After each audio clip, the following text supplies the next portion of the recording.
Cette session de partage d'espérance pour la bonne mise en œuvre des projets socio-économiques financés par le gouvernement au bénéfice des populations locales, il me paraît juste bon de rendre grâce à Dieu, maître de temps et de circonstances, qui nous a permis de vivre ces 3 jours passés ensemble dans les bonnes conditions. C'est le moment pour moi de remercier notre facilitateur, M. Boniface Nakwaglewe, et tous les membres de l'équipe technique de coordination qui ont conçu et matérialisé ce forum avec beaucoup de dévouement et de compétences.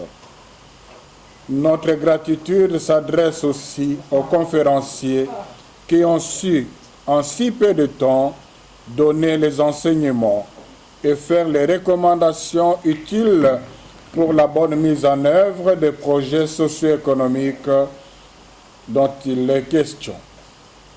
Au cours de ces assises, vous vous êtes imprégné de l'esprit du protocole d'accord signé entre le gouvernement national et la Conférence épiscopale nationale du Congo.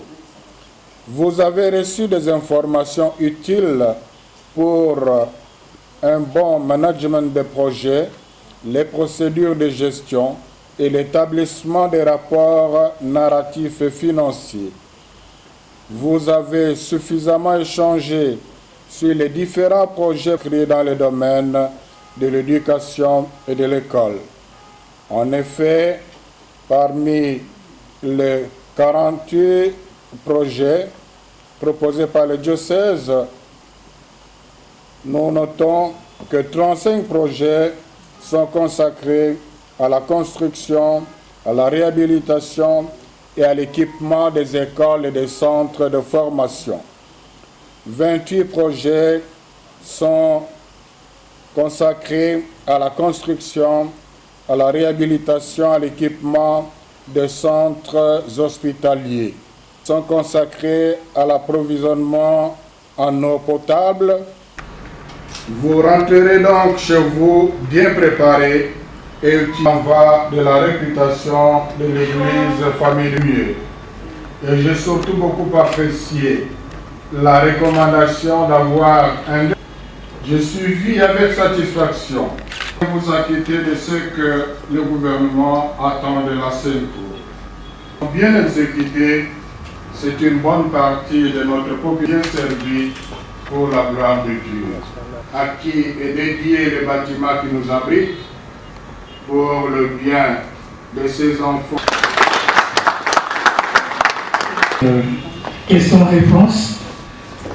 Les journalistes, vous vous présentez, vous donnez votre nom, votre organe de presse. Télévision.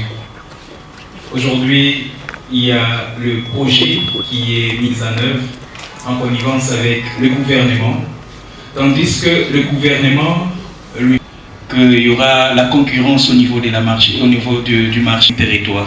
Merci. Pour le compte de la RTGA, Radio-Télévision du groupe L'Avenir de l'Église, quelles sont les dispositions qui ont été prises pour faire les suivis afin que tout s'y travaille? Troisième et dernière pour la première étape. Merci beaucoup, Monseigneur, pour la parole. Je m'appelle Nathalie Lusamba. La nature des projets qui ont été proposés par les diocèses, projets consacrés à la construction, 28 projets pour la construction, la réhabilitation et l'équipement des centres hospitaliers et 4 projets pour l'autonomisation des ménages dans les milieux ruraux. Vous comprenez que cet argent ne sera pas utilisé pour le fonctionnement des diocèses.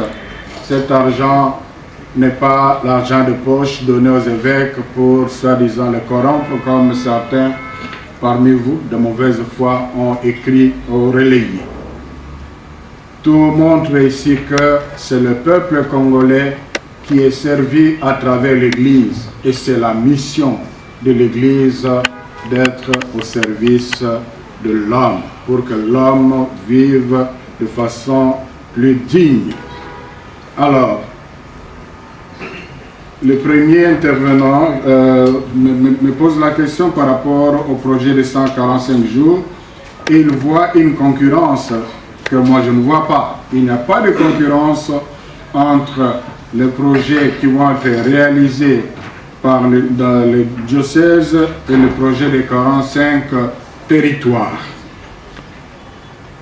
Dans ce que je sache, le projet des 145 territoires vise aussi l'amélioration des conditions de vie. Alors, le souhait de la SENCO, c'est de voir le projet réussir, je parle de 147 territoires, ainsi que le projet des diocèses aussi réussir. Donc, il y a complémentarité, il n'y a pas concurrence. Oui, peut-être sont préparés à savoir prendre des dispositions, peut-être de savoir les dispositions prises pour un bon suivi. La première tranche de financement donnée par le gouvernement est de 3 mois, mais la durée du projet dépend de la nature du projet. Et ça va varier d'un milieu à un autre. Le plus important pour nous qui sommes dans la position d'accompagner et de suivre, c'est qu'à chaque étape, nous nous rendions compte que ce qui a été fait en 1 mois, en 2 mois, en 3 mois, correspond avec les attentes, avec la planification du projet en tenant compte aussi de l'environnement. Je crois avoir répondu aux 3 premières questions. Eleki mwa baposo natangaki na journal et bakonzi ya mboka bapesi baevêque moko 1 million ya dollars po balia bakanga monoko baloba lisusu te. Lelo nazwi libako ya kolimbwela bino ezali nini, ezali boye.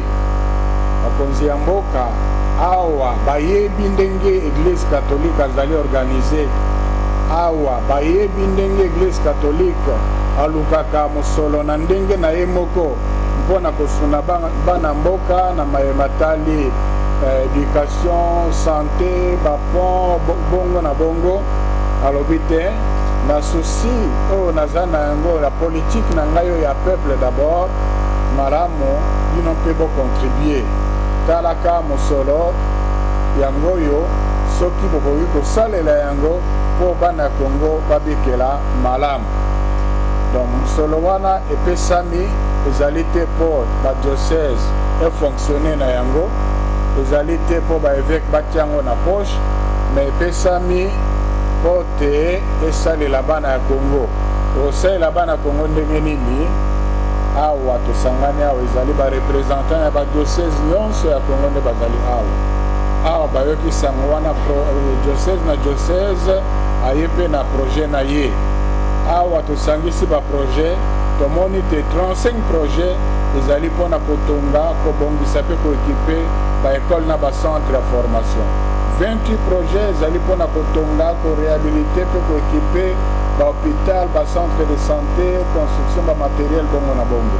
9 projet ezali na badiocèse oyo mai ezali passe, donc projet ya komema mai ya potable po te bana mboka babikela malamu.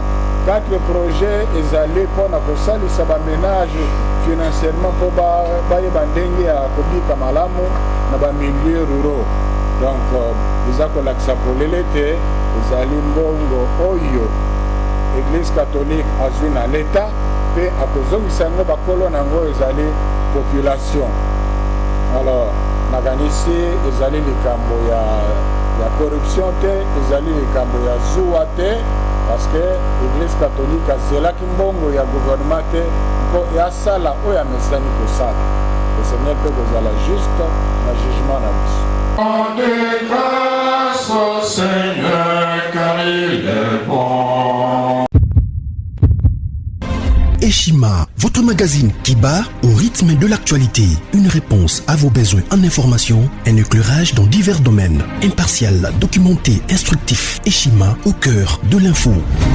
Dans la nouvelle édition, Eshima Magazine présente dans ses colonnes les réalisations d'un ministre du numérique, pionnier de son portefeuille. À la une, Eberhard Kolongele engagé à matérialiser la vision du président Tshisekedi dans le secteur du numérique. Dans le souci de faire du numérique congolais un levier d'intégration, de bonne gouvernance, de croissance économique et de progrès social, une vision du chef de l'État, Félix Tshisekedi consignée dans le plan national du numérique à l'horizon 2025. Le ministre du numérique, Eberhard Kolongele, a mis les bouchées doubles pour sa première année passée à la tête de ce portefeuille. Un bilan dressé en 9 points, parmi lesquels la mise en place d'un cadre juridique du secteur dénommé Code du numérique. Dans une interview exclusive accordée à Eshima Magazine, l'ancien directeur du cabinet intérimaire du président de la République revient sur la mission principale dévolue à son ministère et comment il est arrivé à l'élaboration de la feuille de route du programme de transformation numérique de la RDC.